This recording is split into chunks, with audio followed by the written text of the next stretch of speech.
কিছু কথা বলার, কিছু কথা শোনার পরিবেশ করে দিয়েছেন। এই জন্য আমরা শুকরিয়া আদায় করছি, সকলে করছি আলহামদুলিল্লাহ। তারপরে পরে তাকে হাবিব, সর্বকালীন সর্বযুগের সর্বশ্রেষ্ঠ মহামানব, বিশ্বের মানবতার শান্তি দূর, বিশ্বের বিশ্বস্ত বন্ধু বিশ্ব নবী হযরত মুহাম্মদুর রাসূলুল্লাহ, আমরা সকলে করছি সাল্লাল্লাহু আলাইহি ওয়াসাল্লাম।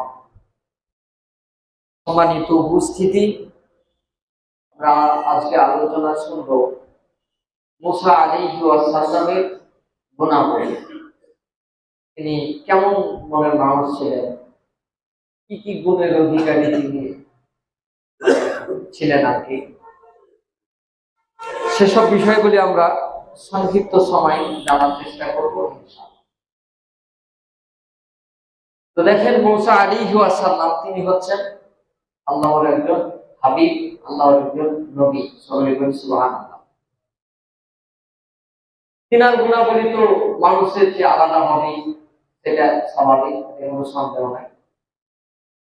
তো তিনি যত নবী ছিলেন, সমস্ত নবীদের মধ্যে তিনি ছিলেন সবচেয়ে রাগান্বিত, খুব রাগী মানুষ ছিলেন। ন্যায় প্রিয় ও অন্যায়ের বিরুদ্ধে সাহসী ব্যক্তি তিনি হচ্ছেন হযরত মুসা আলাইহি ওয়াসাল্লাম। আলোচনা একটা পর্যায়ে হয়তো মৃত্যুর দিকে যেতে পারে এই কথা বলতে গিয়ে, কারণ তিনি কিছু ঘটনা এখানে ঘটিয়েছেন। এত এত রাগ ছিল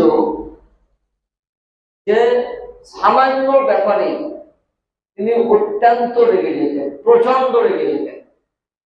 মানে খুবই উগ্র মেজাজের একটা মানুষ ছিলেন। তিনি এমনি যে রাখতেন, বিষয়টি কিন্তু মোটেও এমন না। মানে অন্যায় দেখলে সেটাকে তিনি সহ্য করতে পারতেন।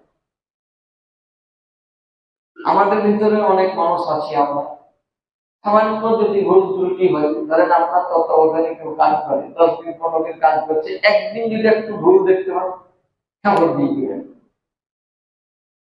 আপনি রাগ কন্ট্রোল করবেন না। কিন্তু এটা তো আসলে ঠিক না। এই রাগ আর ওই রাগ কিন্তু পার্থক্য আছে। রাগ এটা কিন্তু খুব একটা ভালো গুণ। হ্যাঁ, যেহেতু হযরত মুসা আলাইহিস সালামের ভিতরে রাগ ছিল, তারপরে উমর ফারুক রাদিয়াল্লাহু তাআলা আনহুর ভিতরে প্রচন্ড রাগ ছিল। রাগ থাকার কারণে কিন্তু ইসলাম অনেক দূরে গিয়েছে।